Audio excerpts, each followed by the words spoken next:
साथियों नमस्कार। आज हम स्व सहायता समूह से संबंधित चर्चा करेंगे। अपने यहाँ समूह बनने का काम 2017 से चल रहा है और अब तक में समूह कई संस्थाओं के रूप में हो चुका है। समूह बने कम से कम 10 और अधिकतम 20 महिलाओं को जोड़कर समूह बनाया गया। साथ ही जब गांव में 5 समूह बन गए तो 5 से ज़्यादा समूह बनने पर ग्राम संगठन का निर्माण किया गया और किसी भी ब्लॉक में जब 20 ग्राम संगठन गठित हो जाते हैं और उनका MIS पर पंजीयन हो जाता है, इसके बाद संकुल स्तरीय संगठन का निर्माण किया जाता है। आज के समय में लगभग सभी जगह संकुल स्तरीय संगठनों का निर्माण हो चुका है। बहुत सारी दीदियाँ 2017 से ही समूह में जुड़ी हुई हैं और कुछ दीदियाँ अभी भी समूह में जुड़ती जा रही हैं। तो जो नए लोग हैं हमारे जो समूह में जुड़ते जा रहे हैं, उनका इतना प्रशिक्षण इतना जल्दी से कर पाना आसान नहीं होता है। तो हम उन दीदियों के लिए कुछ चर्चा में बताना चाहेंगे कि स्व सहायता समूह क्यों बनाए गए हैं और समूह की आवश्यकता क्यों हुई है। तो 2017 से जिन लोगों ने जुड़ा है, जो लोग जुड़ चुके हैं, उन्हें अच्छी तरह से पता है और फिर भी एक बार सबका स्मरण हो जाएगा कि हम 2017 से समूह चला रहे थे, कब पहले कहाँ थे और आज कहाँ तक पहुँचे हैं। तो हम ये चर्चा लगातार जारी रखेंगे, आगे भी आज की चर्चा में भी ये विषय हमारा रहेगा। तो समूह की आवश्यकता पड़ी असंगठित महिलाओं को संगठित करने के लिए। महिलाएं घर में बहुत अच्छा प्रबंधन कर लेती हैं। घर में अचार रखना हो, कई तरह की चीज़ें उसमें ज़रूरत पड़ती है, उसमें अलग अनुपात होता है सबका, लेकिन इस कार्य को बेहतर तरीके से वो करती हैं। फिर इसको जो संरक्षित करते हैं, अचार को, पापड़ को और बड़ी को, तो वो भी महिलाओं को पता रहता है कि कितने दिनों बाद हमको इसको खोलना है, देखना है और इसको सुरक्षित रखना है, क्योंकि उसमें काफ़ी पैसा लगता है, काफ़ी समय लगता है और दिमाग लगता है। तो महिलाएं इस कार्य में बहुत निपुण थीं। इस तरह से शासन ने देखा कि महिलाओं के अंदर अपार क्षमता है अच्छा काम कर सकने की। महिलाएं बहुत अच्छा कर सकती हैं। जब वो घरों में बिना कोई वेतन मान लिए, बिना मानदेय लिए वो अपने घर के कामों में इतना अच्छा प्रबंधन कर पा रही हैं, तो निश्चय ही यदि इनको एक प्लेटफॉर्म दिया जाए, अवसर दिया जाए, प्लेटफॉर्म नहीं अवसर दिया जाए, तो वो बहुत अच्छा कार्य करके दिखा सकती हैं। तो इसी उद्देश्य को से रखा गया कि महिलाएं अपने घर से बाहर निकलकर, अपने अंदर से बाहर निकलकर खुद आगे आने के लिए, उनके अंदर की यदि प्रेरणा उनको बाहर लाएगी और उनको शासन की तरफ से एक प्लेटफॉर्म दिया जाएगा, तो वो अपने विचारों से, अपने हुनर से बहुत अच्छा काम कर सकती हैं। तो इस तरह से असंगठित महिलाओं को संगठित कर समूह का निर्माण किया गया।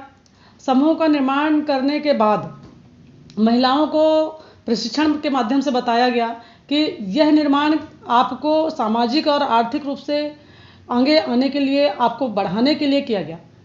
तो आर्थिक कार्य तो महिलाएं पहले भी कर रही थी घरों में, कोई ऐसा काम नहीं था जो अर्थ से जुड़ा ना हो, लेकिन महिला कभी यह नहीं बता पाई, अपने काम कभी महिलाएं घर में गिना नहीं पाती कि आज के पूरे दिन में मैंने क्या किया, और उनको उसका कोई पारिश्रमिक नहीं मिल पाता। लेकिन वही काम जब हमारे घर का अन्य सदस्य करता है तो वो कुछ पैसे लेके घर में आता है और उस पैसे की कीमत आंकी जाती है और ये कहा जाता है कि आज दिन भर में इन्होंने ये कार्य किया।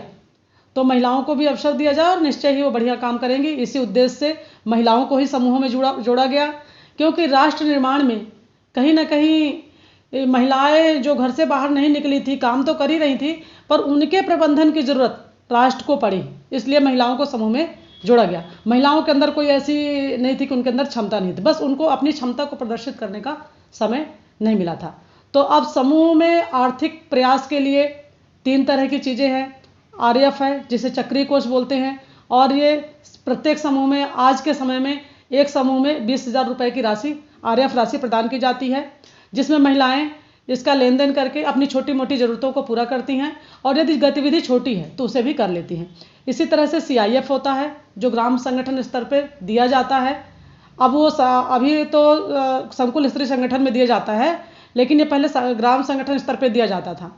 तो यदि संकुल स्तर से भी बात करें तो वो CIF की राशि, जिसको हिंदी में बोलते हैं सामुदायिक निवेश निधि, वो संकुल स्तरीय संगठन को प्राप्त होती है। वह राशि ग्राम संगठन के मांग के आधार पर संकुल स्तरीय संगठन ग्राम संगठन को देता है और समूह के मांग के आधार पर ग्राम संगठन यह राशि समूह को देता है। तो ये प्रस्ताव के आधार पर ही दिए जाते हैं और समूह अपने सदस्यों की मांग के आधार पर ही देता है। ऐसा नहीं है कि समूह में 15 सदस्य हैं तो 15 सदस्यों को यह राशि बांट दी जाए। ज़रूरतों के आधार पे, मांग के आधार पे यह राशि दी जाती है और उस राशि का उपयोग हमारे समूह की महिलाएं केवल और केवल गतिविधि को प्रारंभ करने में करती हैं। भले ही वो पैसा उनका शिक्षा में जाए, उन्होंने लिया, उस कार्य को कहाँ लगाया, शिक्षा में लगाया, लेकिन उस पैसे को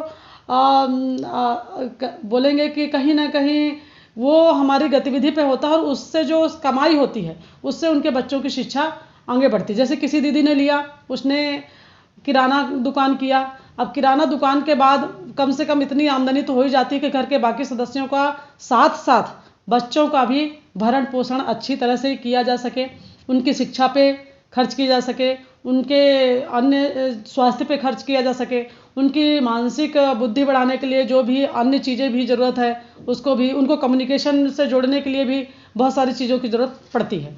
और काफ़ी दिनों से ऐसा हो गया है कि शिक्षा भी कोविड के बाद से मोबाइल की ज़रूरत महसूस हुई है, तो इंटरनेट जैसी चीज़ें भी कहा जाए या ना कहा जाए आप सभी बच्चे इस्तेमाल कर रहे हैं।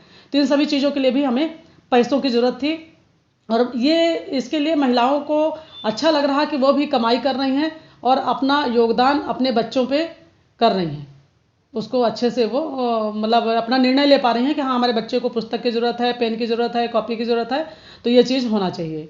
तो समूह आगे क्या है, कैसा है, हम एक छोटी सी मीटिंग जो लेते हैं गांव स्तर पे, उसमें इतनी सारी चीज़ें हम किसी महिला को फेस टू फेस नहीं बता सकते हैं, लेकिन हमारे इस तरह के कार्यक्रम के माध्यम से हमारी जो समूह की दीदियां हैं वो हमें यदि सुनेंगी तो उनको अच्छे से समझ आएगा कि हमने समूह बनाया था तो उसका उद्देश्य क्या है, अब समूह से जुड़ने के बाद हमें क्या क्या करना पड़ेगा, किस किस तरह की राशि आती है और हमें कौन से प्रशिक्षण मिल सकते हैं, हम क्या क्या काम कर सकते हैं, और यदि हम पहले से कर रहे हैं, यदि हमारा कोई परंपरागत व्यवसाय है तो हम उसको कैसे आगे बढ़ा सकते हैं।